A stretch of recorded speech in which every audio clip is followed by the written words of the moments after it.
ज्यादा दुख की बात यह है कि जिनकी बदौलत से संसद में दलित वर्ग के सांसद पहुंचे हैं, मेंबर पार्लियामेंट पहुंचे हैं, वो भी अपनी अपनी पार्टियों के आकाओं को खुश करने के लिए दलित उत्पीड़न के मुद्दों पर अधिकांश चुप ही बैठे हैं। चाहे वो दलितों के उत्पीड़न का मामला अपने देश का हो या फिर बांग्लादेश का हो। तो वहीं दूसरी तरफ पड़ोसी देश बांग्लादेश में हिंदू जो बड़ी संख्या में जुर्म जाति के वहां शिकार हो रहे हैं, उसमें अधिकांश संख्या उन दलितों की है, उन वीकर सेक्शन के लोगों की है, कमजोर तबके के लोगों की है, खासकर दलितों की है, जिनकी भारत देश में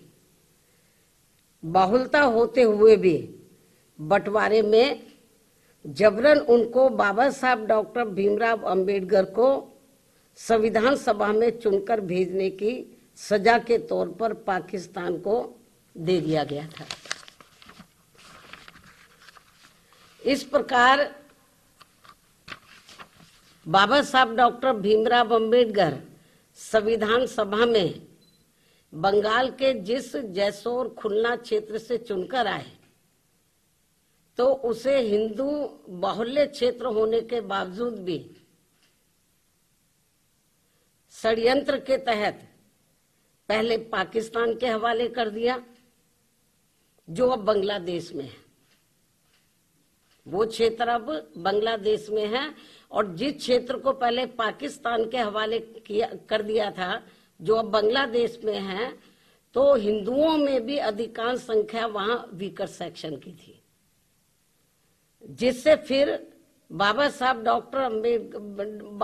डॉक्टर भीमराव अंबेडकर वहां से इस्तीफा देकर भारत वापस आ गए बांग्लादेश से। और ये सब जातिवादी खेल कांग्रेस पार्टी का था। और अब जब वहां इनका शोषण हो रहा है,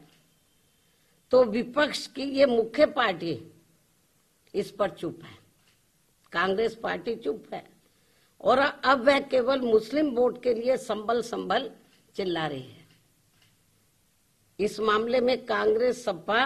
व इनके समर्थक दल एक ही थाली के चट्टे बट्टे हैं। ऐसे में बीजेपी व उनके नेतृत्व में चल रही केंद्र की सरकार अपनी जिम्मेवारी को आगे बढ़ चढ़कर निभाए, ताकि शोषण का शिकार हो रहे दलित वर्ग के लोगों का वहां और ज्यादा शिकार ना होना पड़े, जिनकी तादाद वहां बहुत ज्यादा है। या फिर कांग्रेस की इस गलती का, जो अब वहां दलितों को नुकसान उठाना पड़ रहा है, तो उन्हें वहां की सरकार से बातचीत करके भारत में वापस लाया जाए।